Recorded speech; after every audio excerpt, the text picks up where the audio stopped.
um conceito novo.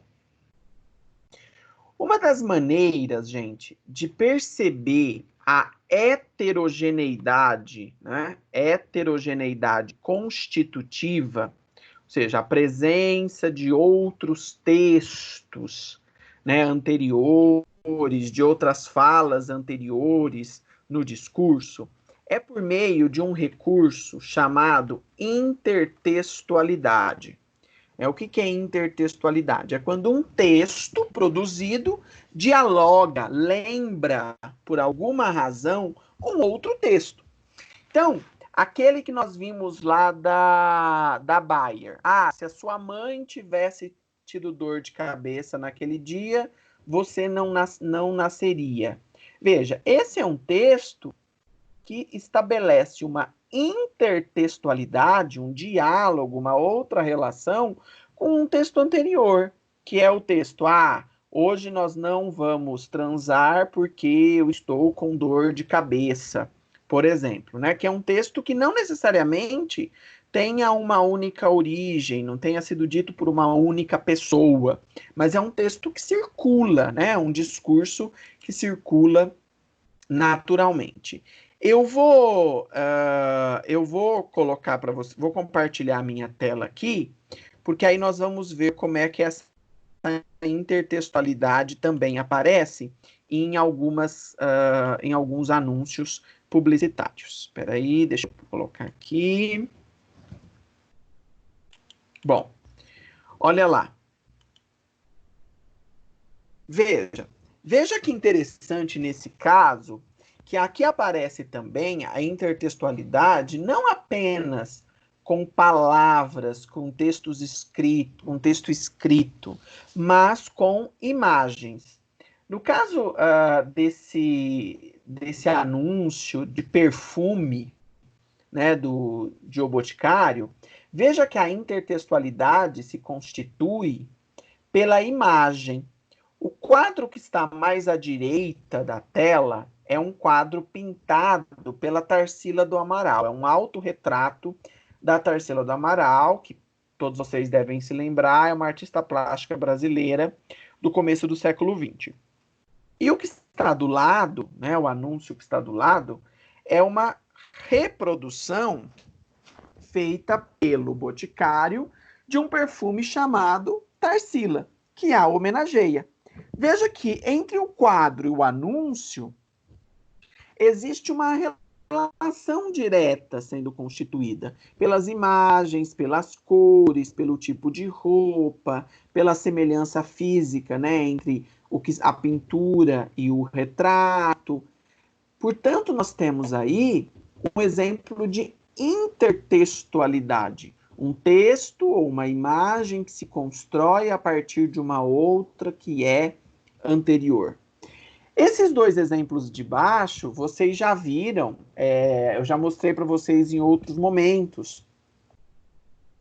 Mas é aquele hortifruti que trabalha com nomes de filmes, né? Horta de Elite. Se não for hortifruti, pede para sair. Quer dizer, esse texto remete imediatamente ao filme Tropa de Elite, a fala do Capitão Nascimento, ou então ali, ó, o hortifruti apresenta o Quiabo Veste Prada, que lembra, até por um elemento sonoro, o Diabo Veste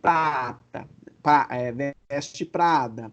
Ele entrou no seleto mundo do hortifruti, né, que lembra da ideia de moda, o seleto mundo da riqueza, etc.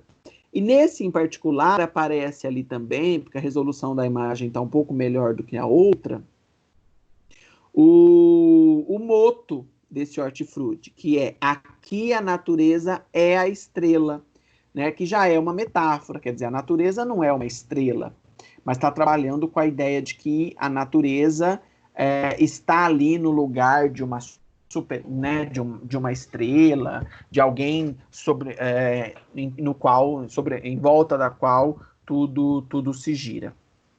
Bom, olha do Sazon aí. Eu tenho tanto para lhe falar, mas com palavras não sei dizer como é grande o meu amor por você. Sazon, o tempero do amor. Bom, esse trecho que está sendo usado aí é um trecho de uma música, né? Não é o trecho do Sazon.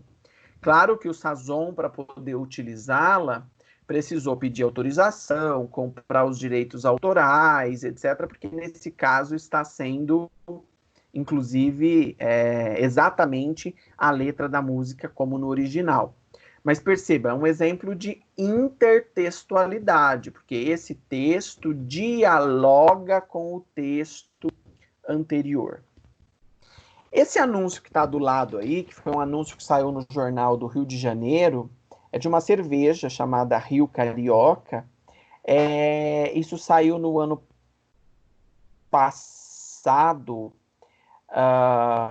no ano passado, quando se comemoraram, né, os 55 anos do golpe militar de 1964, e muitas pessoas estavam comemorando essa data. E aí o Rio Carioca disse, olha, se for para comemorar o golpe de 64, por favor, não compre Rio Carioca. Né? Isso só faz sentido, até pelo não que aparece ali, se eu levar em consideração que circulava um discurso de que, olha, vamos comemorar o golpe de 64, vamos comemorar o início da ditadura militar, etc., que era algo que circulava naquela época, naquele momento.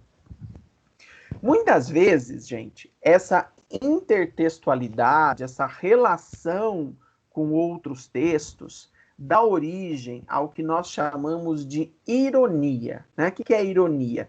É quando eu digo algo para, na verdade, dizer o contrário, dizer algo completamente diferente. Se eu olho para uma pessoa e digo assim, nossa, que bonito, é porque eu estou querendo dizer que não é bonito coisa alguma, né? Eu estou querendo negar essa beleza. A ironia, ela é mais fácil de ser perceptível no discurso oral, porque a gente muda a entonação, inclusive, quando a gente diz, né? Nossa, que bonito. A pessoa está horrível na sua frente, mas se diz assim, nossa, que bonito. Dá a impressão, você quer dizer completamente o contrário. Isso significa que é um discurso irônico. Veja o que acontece aqui como um discurso irônico nesse da Marisa.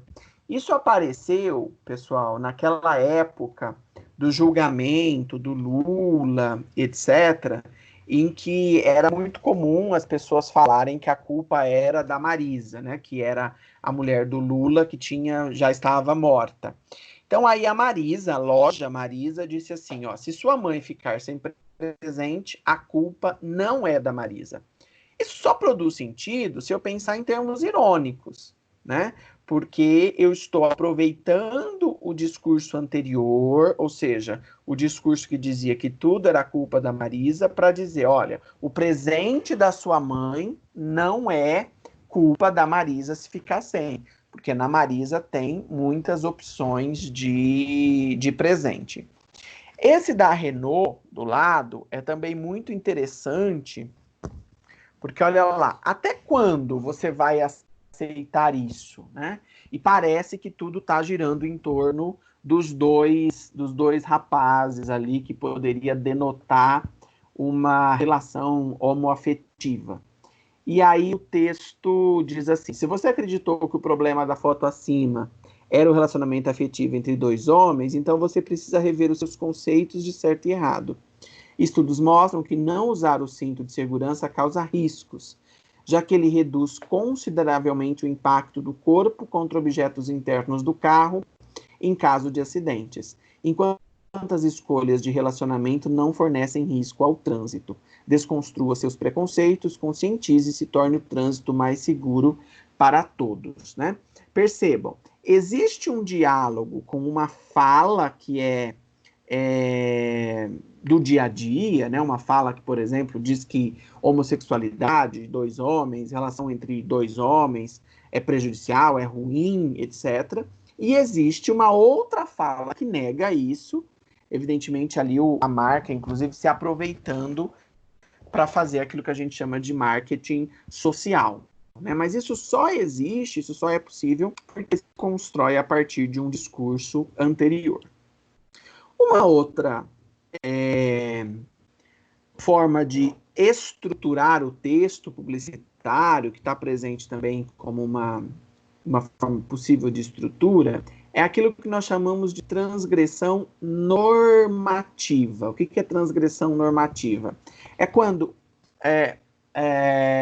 intencionalmente, ou seja, querendo, né, o redator promove algum erro, ou de português, ou de gramática, ou de escrita, né? Então, logo que o carro Celta foi lançado pela Chevrolet,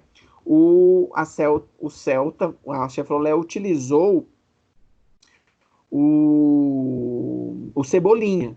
E aí a frase era a escolha Celta, né? Porque o Cebolinha toca o R pelo L. Então, essa troca de R pelo L ali, veja que ela é uma transgressão normativa proporcional. Então, não é que a pessoa escreveu errado, ou porque ela não sabia, ou... Não, ela queria escrever errado justamente para produzir o efeito. O mesmo que acontece nessa propaganda do lado, ó, fumar prejudica o cérebro, né? Veja, tá escrito errado, cérebro. Ninguém escreve, não é, o correto é cérebro. Mas por que alguém escreveu cérebro ali? Justamente para demonstrar o quanto fumar poderia ser prejudicial, certo? Uma outra forma de trabalhar com a estrutura da língua é com as semelhanças, né, produzindo os trocadilhos. No ano passado, no ano retrasado, eu não sei exatamente quando foi, mas a dupla Sandy e Júnior decidiu fazer um show retomando uma dupla que tiveram durante muitos anos. E aí o McDonald's aproveitou essa oportunidade para também fazer uma campanha publicitária, né? E aí, só que em vez de Sandy e Júnior, ele fez uma promoção chamada Sunday e Júnior, né? Sunday, o sorvete, e o Chicken Mac Jr., ok? Veja, existe uma semelhança ali, um trocadilho, inclusive poderia estar lá bem perto isso das figuras fônicas. Ou o nome desse restaurante, né? Maria vai com as ostras, que é um restaurante de frutos do mar e que, portanto, vende ostras.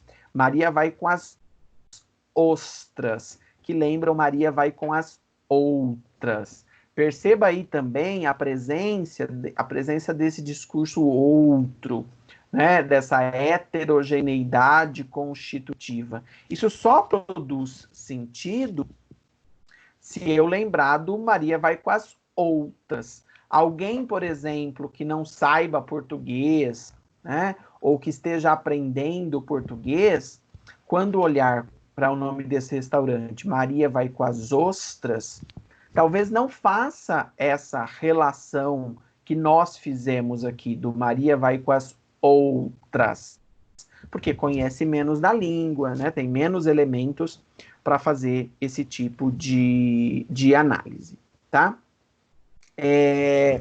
Um outro exemplo típico na construção do discurso publicitário, muito utilizado, é o que nós chamamos de interlocução direta. O que é interlocução direta? O exemplo mais clássico de interlocução direta são aquelas frases muito comuns no discurso publicitário em que alguém diz assim: ei, você sabia? Olha, você não vai ficar fora dessa, né? Interlocução direta é quando eu incluo o outro, aquele para quem eu me dirijo, no texto, de alguma maneira. Veja que interessante, eu gosto desse anúncio que está aí aparecendo para vocês, não só porque ele tem um exemplo de interlocução direta, mas também porque ele é muito criativo do ponto de vista do encadeamento, das imagens, né? Ele saiu assim mesmo, em uma revista, 2 páginas, bem no meio da revista, reproduzindo o mesmo anúncio. E aí o texto é: Como o fumo passivo afeta quem está do seu lado, fizemos o outro anúncio para quem está do seu lado. Primeiro, a questão criativa do encadeamento dos dois. Depois, a questão simbólica, né, de construir as letras a partir dessa relação com a fumaça, né, como se fosse a fumaça que estivesse escrevendo. Mas perceba o uso do seu, né, do pronome seu. Está do seu lado. Então, quer dizer, ele está falando diretamente com aquelas pessoas que fumam, né, e com aqueles que estão do seu lado. Por isso que a interlocução direta, ele chama aquela pessoa com quem ele está se comunicando, né, o leitor, aquele que vai comprar o produto, que vai consumir aquela ideia, para dentro do texto. Então, como é que aparece a interlocução direta? A presença de você, do seu, ei. É aquele momento em que o texto evoca a presença, né, de com quem ele fala. Olha lá um outro exemplo de interlocução direta. Você não pode impedir que ela tenha medo do escuro. Você não pode impedir que ela caia da bicicleta. Você não pode impedir que ela tenha espinhas. Você não pode impedir que ela vá mal na escola. Você não pode impedir que ela não saiba que faculdade escolher. Você não pode impedir que ela chore por amor. Você não pode impedir que ela fique sem seu colo um dia. Mas você pode garantir que ela passe por tudo isso com mais segurança. Veja que o texto vai se constituindo todo a partir de repetições, e repetições que causam essa interlocução direta, né? A pessoa está falando diretamente com o pai ou com a mãe dessa criança, que é quem pode fazer esse seguro de vida, né? E também percebam como uma série de outras frases, aí a gente pode relacionar com a heterogeneidade discursiva. Também aparece, que criança tem medo do escuro, que criança vai cair de bicicleta, que criança, o jovem vai ficar em dúvida sobre que faculdade escolher, etc. Ok? E aí, mais um exemplo de interlocução direta. Esse eu acho bem interessante, porque inclusive é uma forma diferente de construir um outdoor, né? Se fosse uma árvore, você nem teria notado. Preserve, né? Coloca o outdoor caído, cortado, como se fosse uma árvore, justamente para dizer, olha, se aqui nesse lugar tivesse uma árvore, você não teria percebido. Veja como você não tem percebido a destruição que tem sido causada no meio ambiente. Por isso é importante você preservar, ok? Vitor, pode encerrar o vídeo, tá bom?